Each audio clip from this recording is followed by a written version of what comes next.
Hey folks, Intel is a sponsor this week, and I welcome them because they're bringing some high-performance developer tools for all of us.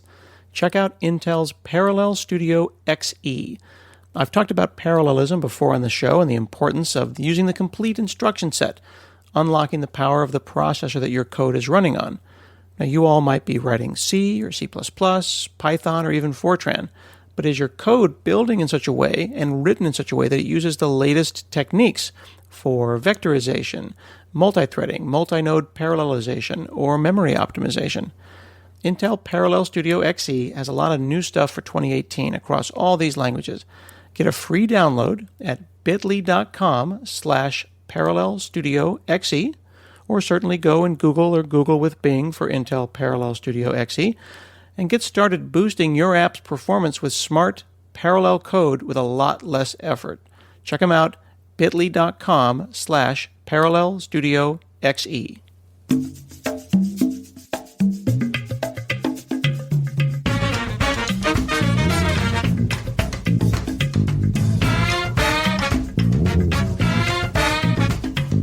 Hi, this is Scott Hanselman. This is another episode of Hansel Minutes. Today I'm talking with Gary Nissenbaum from gdnlaw.com.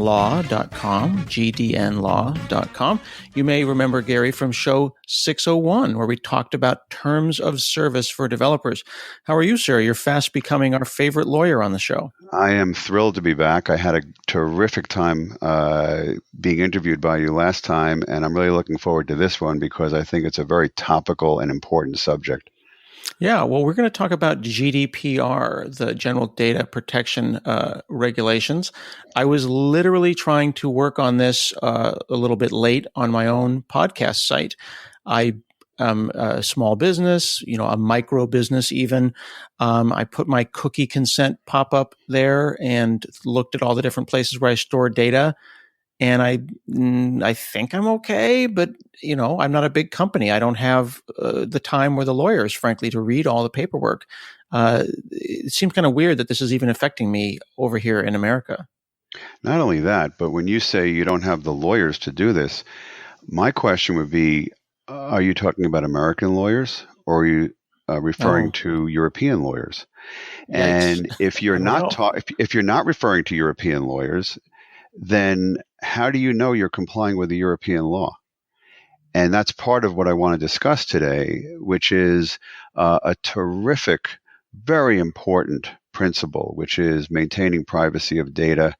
I believe in it 100%. I'm a big civil libertarian, but the implementation is lacking. The forethought of how to do it without unintended consequences seems to have been lacking. No, there's a lot to dig into here, but let's start at the beginning. What is it? What is the General Data Protection Regulations, and how does it affect what America does? Well, the data protection regulations that we're talking about is the culmination of a series of proposals and directives and regulations that have gone on since around 2002. And they all stem from the basic thrust that Europeans want to protect the collection of data, the storage of data, and the use of data. And they want to do that for the people that the European Union protects, and that is citizens of those countries. The issue that we're going to discuss today is that European users don't just access websites in those countries. So to the extent that they are accessing an American website, and to the extent that the American website is not compliant, there is a strong argument that the American website is in violation, with all the attendant implications that brings in terms of fines and other sorts of things.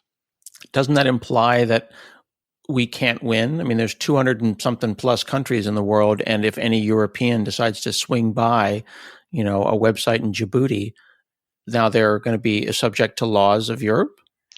I'll double down on that. It implies that any country that has users of the internet can create a more stringent law than even the Europeans. And then on the basis of that, become the preeminent regulatory body of the world, because it's a race to who can be the most restrictive, because the most restrictive is what everyone needs to comply with. So if Tanzania decides that it is going to be the most restrictive country in terms of the laws, the privacy regulations, and frankly other regulations that relate to internet use of their citizens, theoretically all websites around the world have to be concerned about that, because there are users that could be accessing their website from Tanzania. They wouldn't even know it. I And see. this So let me is see the if I can problem. parse that, though. So you're saying that the idea that Europe as an entity could create a thing as broad-reaching and as, well, let's just say broad-reaching as the GDPR, that opens up a precedent that anyone else could go and do the same thing, that then it would affect all of us. And that's right. And when you Applying borders to something that doesn't have borders. and the reason that's exactly right. And the reason that is so critical is that the entire canon of American law, going all the way back to the founding of the country, is that our courts are the prime movers on statements of law. That if you have a lawsuit and you litigate it in a trial level court and you don't like the result, you can take your appeal. But in the final analysis, when you've exhausted your appeals, that is the law. That is what has to be complied with. But what we're seeing here is a sea change in how laws are enforced and the primacy of law, because you could theoretically have a situation where a digital company is in a lawsuit. The lawsuit goes all the way up to the United States Supreme Court. The United States Supreme Court finds in favor of one party or the other, but that's not the final answer.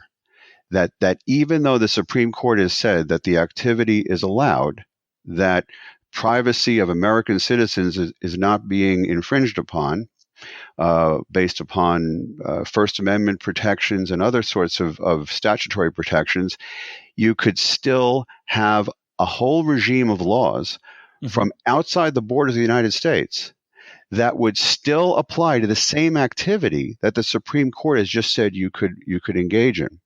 Okay, so not to put too fine a point on it, but then what legal basis does the EU have to levy fines or sanctions against a U.S. company that doesn't have any jurisdictional presence or nexus in the EU? The company is entering into the jurisdiction of that European country by virtue of providing services to its citizens. So but let's say, for example, and this is a real example, that this is a municipality in America that is letting citizens pay their water bill completely, utterly, legitimately, U.S. only. Now a U.S. person is in Europe on vacation. They can't pay their water bill? It's more along the lines the example I would give, similar to where you're going, is someone in the EU owns American property. And so they need to pay their water bill, but they're a citizen of that country. They're an investor. They have a vacation home here. Right. The fact is that they are accessing this website that normally you would think Americans would be accessing, but this is a very legitimate reason why someone from Europe would be accessing that website. Wow. I would argue that you could say that the GDPR does apply to that. You just turned that on its head very nicely. That was a that was a judo flip. It's my job. That was an excellent judo flip, because I'm like, wow, you're absolutely right. Well, then it's like, well, we all agree privacy is good, but this seems very heavy-handed way to do things. And I'm afraid, I don't know what I'm storing now, on a blog comment or something like that, something what I think of as being harmless. Well, I mean, let's talk about this. You're forcing companies that don't have the capital to really go into this kind of depth about European law to comply with that European law. So essentially, people are flying blind. Let me bring this down to the practical. In terms of my clients and in terms of people that I've seen in other situations that are not my clients, very few businesses are actually having the opt-in pop up on that Mhm. homepage. Um, and there's a reason. It's not just that it's difficult to implement, because frankly, in WordPress, it's not that difficult to implement. It's more that when you have that opt-in, Mhm. nobody goes to your website, that you will have a tremendous drop in visitors. People don't want to deal with you. They Mhm. want to go to the next website where there's no opt-in because they don't know what they're opting into. So another interesting part of this is that the very thing that the European Union is trying to say, which is we don't realize what we are sharing and how our information is being shared and how it's being stored, and the fact that it's not being stored with complete security, Mhm. therefore there would need to be an opt-in. That's the very reason that people are not staying on that website and moving on, because they don't want to deal with the issue. So, in essence, it's our limited attention span, the fact that we're not digging down as consumers. And I'm probably Mhm. as guilty of this as anybody. When I go on a website and I just am viewing things casually, why am I opting into anything? It always gives me a sense of somehow agreeing to something that I don't understand, and I don't know why they're asking me. And I have a lot of questions. Mhm. So the consumer who's using the internet is not really on the same wavelength as the regulators in the EU. Yeah. Additionally, I'm noticing more and more there was the move towards an active opt-in, which is simply the act of pushing OK versus hitting the back button. Now I'm hearing interpretations where I have arrived at a website, I've received no cookies, but if I click any link, I have implicitly opted in by simply moving forward. Right. That's something that I don't think I could explain to non-technical parent. Look at Cambridge Analytica. Look what Mhm. happened in 2016. The idea that you would go on Facebook and the friends of your friends, their information is now available because you completed a survey that did not disclose that it was actually not so much a survey as a means into your private data. So the point I'm making is we have two irreconcilable principles, and they're both good principles. The privacy of this data is really, really important. People have to know that no one's opening their mail, essentially. Indeed, indeed. But on the other hand, the sophistication and frankly the attention span of the casual user is just not correlated. It's not in proportion to the complex nature of what you're giving up when you're on the internet. So there is this disconnect between an activity that you're doing that seems to be innocuous and innocent, Hmm. and that you're in control of, and then whether you actually are in control of it, and then how you reconcile those two things without becoming overly regulatory and overly complex. Right. And if you think about just simply the act of being on the internet is enough to give your IP address away, which is enough to get very likely to your municipality, if not your neighborhood, without even using any JavaScript at all. So simply visiting a site is giving information. Logging an IP address, I assume, is a problem. If I am a site owner, if I'm logging IP addresses, I'm indirectly logging where you are. Is that allowed if I don't keep track of who you are? Well, yeah, that's the whole point, is that all those sorts of activities are impacted by these regulations. Mm. And then let me just take it to another level, because the states of the United States are passing their own privacy laws and regulations Mm. that are in parallel to the GDPR, meaning California Mm-hmm. just passed digital privacy law. And it was fascinating to look at how that all went down. The state legislature in California really was in opposition to this at first. But then what came out was that there was going to be a referendum on it. Mm-hmm. And what the legislators realized was that if the referendum passed, there'd be no way to hone this and correct any unintended consequences and amend it and sort of make it do what they wanted it to do. So they felt they were boxed in politically, and they passed it. And it's not going to go into effect for a couple of years until 2020. I understand that. But the larger point is that they're going to need to look at this law, which has been passed, in relation to European law, which is regulating some of the same things, but not all the same things. So there are differences. And then look at that in relation to other states that are similarly passing privacy regulations relating to internet use. So now you have a patchwork of not just countries, but states in the United States, all sort of doing the same thing. And it becomes so chaotic that an e-commerce website, much less a developer who is working under a master services agreement and all the rest of that, doesn't know what to do. They don't know where to turn. They don't know how to comply. Yeah, I'm hearing questions online that are difficult for anyone to parse. An example was we talked about opting in, but certainly a big part of the GDPR is the right to be forgotten, right? The explicit opt-out. So let's say, for example, I'm encrypting all the data that's being kept of my users, and then you've decided to opt out. You've invoked your right to be forgotten. If I delete the encryption key, but your data exists on disk in some format, but it cannot be accessed, have I deleted you or not? That's a good these question. Are technical architecture questions that how could anyone know that? It would really just be your, as a lawyer's, interpretation of the law, wouldn't it? Let me give you my take on that and my experience with that.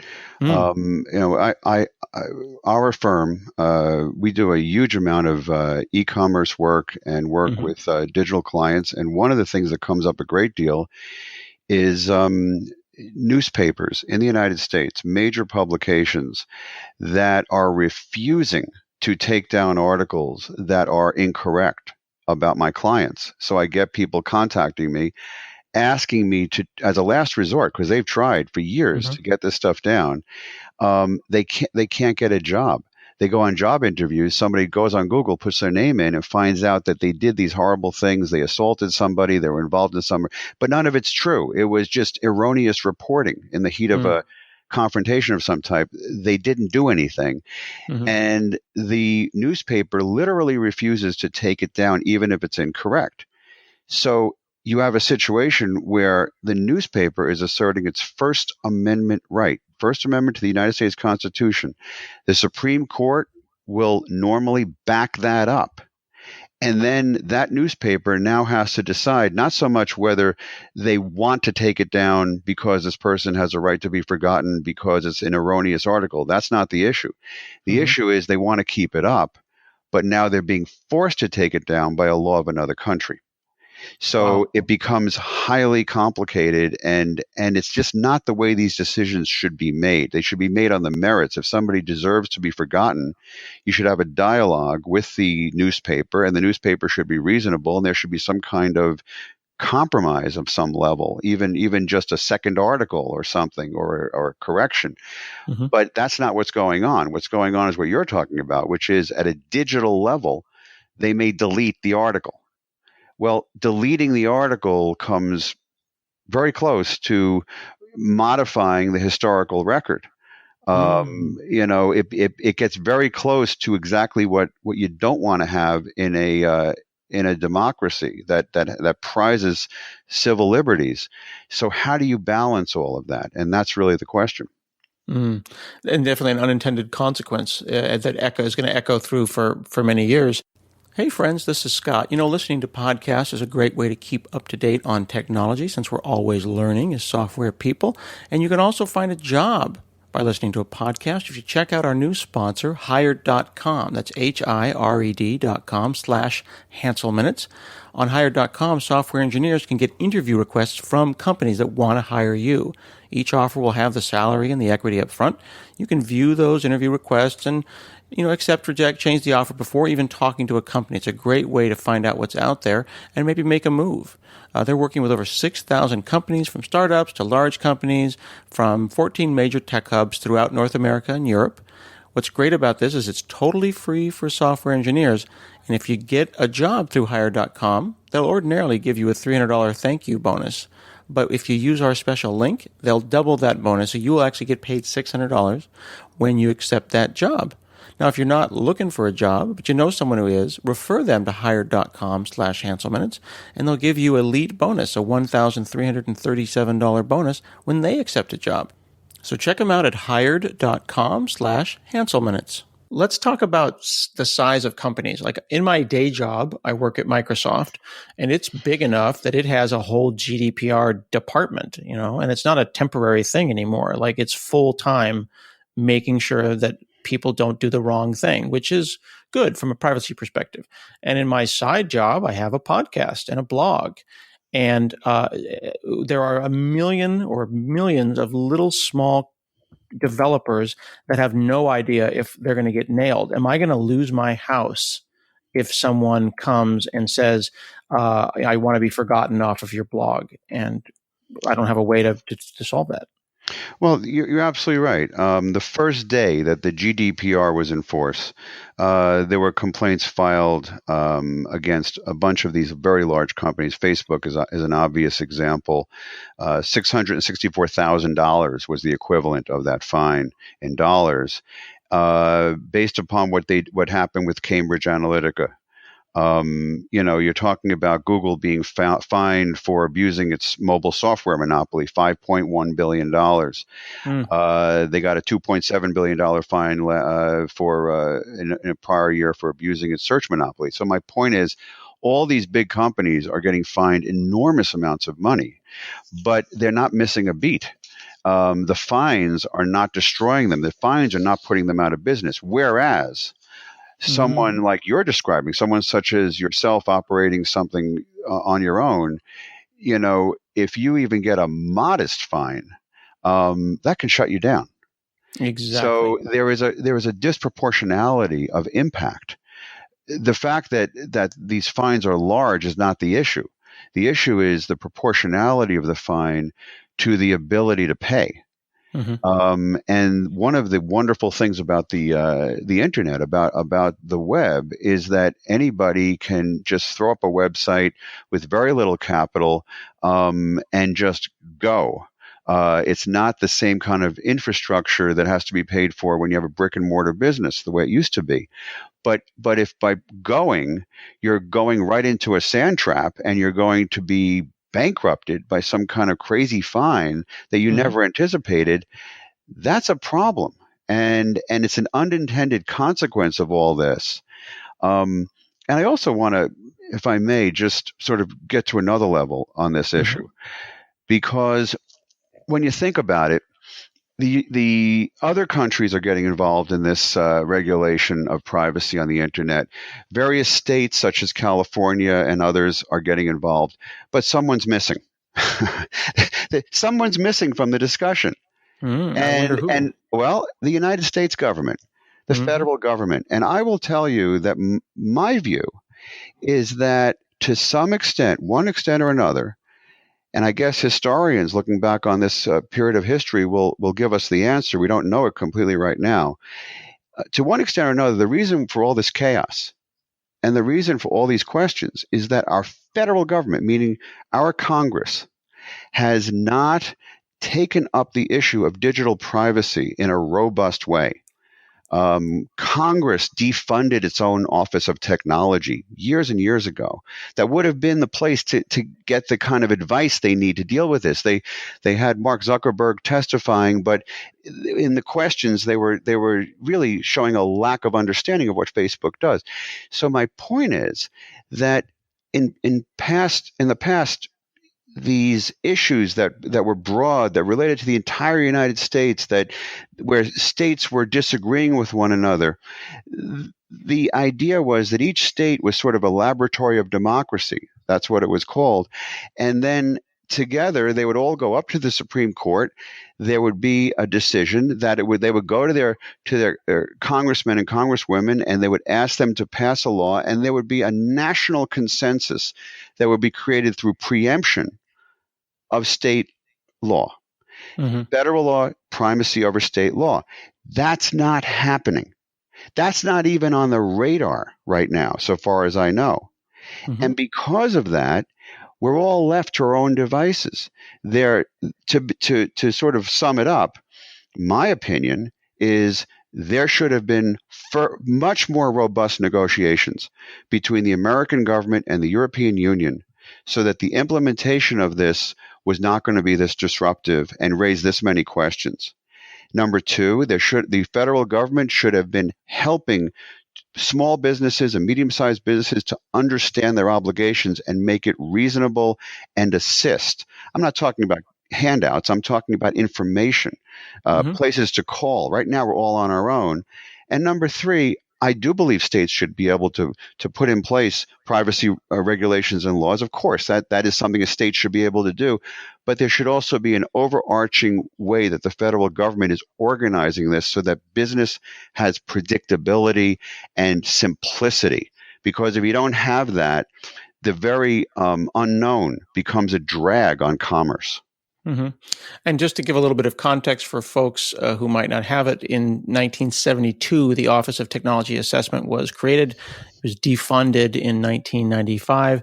And interestingly enough, in June of 2018, it was attempted to put in an amendment to reinstate that long defunct office, and that was voted down along party lines. So and there is that no office, Office of Technology you are Assessment. totally right about that. And that Office of Technology Assessment was meant to deal with the future. It was put in place decades ago with the understanding that they knew this is where things were headed, but they didn't know exactly how it was going to go. But the one thing they did know was that that Congress would need to have objective advice from its own body, that they would need their own people to look at this, not lobbyists, not people with an agenda, but their own people, sort of like the Office of Management and Budget and things like that, where the government advises itself, and they defunded it. So I've got two questions here. The first one is what can a small or medium-sized business do about this? And should they do what major U.S. news sites are doing? Thousands of U.S. news sites have simply punted. I know that we think of news sites as being large businesses, but they're surprisingly small businesses. And a number of them have just said, forget it. We don't really want to serve the European community. And if you come in, we won't even do anything with GDPR. We'll simply ignore the problem and block you entirely. Right, and that is a major problem, and I would argue that those news sites are really doing a disservice to their readers. Let's start with what shouldn't be happening, and then talk about what should. The businesses, from what I can tell, from people I see, from clients I see, from people who are just in this area, I will tell you that there is a patchwork of solutions, and the patchwork generally is inadequate. You have people with consent banners and opt-outs as well as opt-ins, and not making a distinction between them. They have something called a nuke button to let you reject everything. Basically, and then all sorts of banners and other things that you do. So essentially, it's such a panoply of so-called solutions that's really solving nothing. So that's so number one is you shouldn't, as an old saying, you don't want to react. What you want to do is respond. So the first thing is, don't just do something to do something. Number two, I think that there should be collaboration with the developers, with the outside vendors, with people who are putting up the content. The idea of just assessing liability and figuring that there'll be a lawsuit someday if there's a problem and let the judge or jury figure it out is not really a solution. I think that there has to be a collaborative approach within the company with its own vendors, with its own developers, where everyone's talking to one another. That may sound pretty straightforward, but I will tell you that the CEO of the company is getting advice from the accounting firm, from the internal marketing people, and from the developer, and it's all disjointed. there should be a collaboration among all of them. They should all be talking together and coming up with something that works for the company and complies with the law, which then leads me to the final point, which is I think that you need a lawyer that is sort of in this world and understands it, because the decision on what to do is going to be fairly nuanced. And that is a problem, and certainly it is another layer of responsibility, another layer of expense, and I'm not minimizing that. I understand the problem, but if you aren't bring all the players together and having them collaborate to come up with some kind of unifying solution, which albeit will be an inadequate one because we don't know all the answers yet, you're making the situation worse by just reacting and just doing something to do it. Mm-hmm. So it sounds like those of us that have small businesses, we can, do the pop-ups, do the privacy policy, make sure that people have the right to withdraw, the right to have their data removed, all of the things that, the basics, but that really should be looked at by someone who has experience in the space. I think it has to be. And at the end of the day, we have to have a commercial maturity about this. And what I mean by that is it's not about setting people up to blame later on if it goes wrong. That's a simplistic and frankly not constructive way of doing business, in my opinion. The clients I work with generally don't do that. We tell our clients that we know this area, we know what we think you should be doing. We're aware of the laws, but at a certain level, there is always going to be a leap of faith as to how a regulator or how law enforcement in this country or any other country would see something, especially if the complaint comes not this month, but comes 2 years from now. And there just has to be an understanding that ultimately the client needs to make the decision, but it has to be based upon facts. They have to understand the situation, which means that, business people need to immerse themselves in an understanding of the law and the regulations they're dealing with. And they can't just abdicate that to their professionals. One of the things we try to do is bring our clients in and not talk down to them, not just say, look, we're the lawyers, we know the law, just do it our way, and if you don't want to do it our way, well, good luck. That's not how we do it. We explain all these things, and to some extent we give them a level of instruction that you wouldn't even see in a law school in terms of the specifics of the law and the regulations, but the important thing is they need the tools to make the decisions, because ultimately they're the ones that are going to be dealing with the consequences to their business. And so the real answer here is that if anyone assumes that there is a simple way of handling this, they're probably wrong. It is complicated, and you just have to live with that because that's the world we're in. Well, I appreciate you taking the time to chat with us today. Thank you. This was absolutely wonderful, and I'm glad we spoke about all these issues. And if anybody wants to contact me, email is probably best, gdn@gdnlaw.com. Gary David Nissenbaum, gdn@gdnlaw.com. And I like it. Last time I was on, your listeners gave me terrific feedback, and I just like to hear what people think. So I'm interested. We appreciate that. They are some of the best listeners out there, and I appreciate them a lot. This has been another episode of Hansel Minutes, and we'll see you again next week.